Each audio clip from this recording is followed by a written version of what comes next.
দীর্ঘলাইন। লোকসভা নির্বাচনের দ্বিতীয় দফায় দেশটির ৮৮ আসনে চলছে ভোট উৎসব।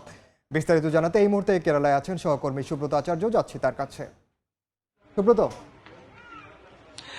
যেমনটি বলছিলেন যে সত্যি কেরল কিন্তু যথেষ্ট তাপমাত্রা আপনি তাপপ্রবাহ না হলেও স্থানীয় তাপমাত্রা যেটি ৩৩ ডিগ্রির পারদ ছুঁয়েছে এবং এই ৩৩ ডিগ্রি পারদ উপেক্ষা করেই কিন্তু মানুষ ভোটাররা গণতান্ত্রিক অধিকার প্রয়োগ করছেন এবং সকাল থেকেই লম্বা লাইনে দাঁড়িয়ে তাদের এই গণতান্ত্রিক উৎসব প্রয়োগের খবর দেশ বিদেশের গণমাধ্যম তারা সকাল থেকে সংগ্রহ করেছে।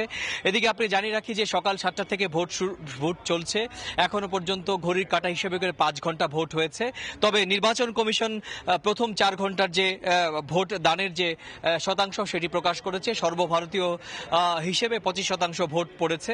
পশ্চিমবঙ্গে ভোট পড়ে আপনি জানেন যে পশ্চিমবঙ্গেও ৩টি আসনে ভোট চলছে এবং সেখানে এখনো পর্যন্ত ৩২ থেকে ৩৩% ভোট পড়েছে এবং তার পশ্চিমবঙ্গের পাশের ত্রিপুরা রাজ্যেও কিন্তু ৩৫%-এর ওপর ভোট পড়েছে। আপনি জানেন যে এই একই সঙ্গে যখন দ্বিতীয় দফার ভোট চলছে তখন তৃতীয় দফার ভোটেও কিন্তু প্রচারণায় ব্যস্ত সময় পার করছেন দেশটির শীর্ষ রাজনৈতিক নেতৃত্ব। আজকে পশ্চিমবঙ্গের মালদাতে কিন্তু কিছুক্ষণ আগে দলীয় প্রার্থী খগেন মুর্মুর হয়ে একটি নির্বাচনী সভায় বক্তব্য রেখেছেন প্রধানমন্ত্রী নরেন্দ্র মোদী এবং তিনি বলেছেন যে এই দ্বিতীয় দফার যখন ভোট চলছে প্রত্যেক ভোটার ভারত মাতা কি জয় বলে ভোট কেন্দ্রে যাচ্ছেন এবং তাদের গণতান্ত্রিক অধিকার প্রয়োগ করছেন।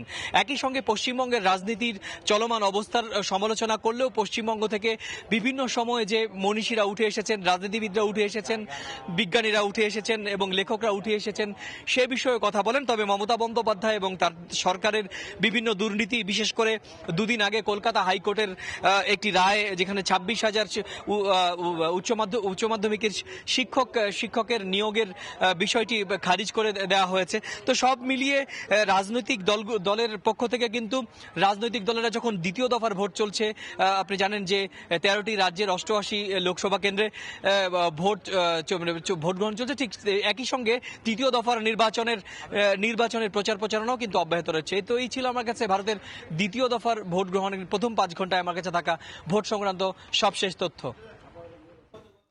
লোকসভা নির্বাচনের খবর জানতে সরাসরি যুক্ত ছিলাম ভারতের কেরালায়।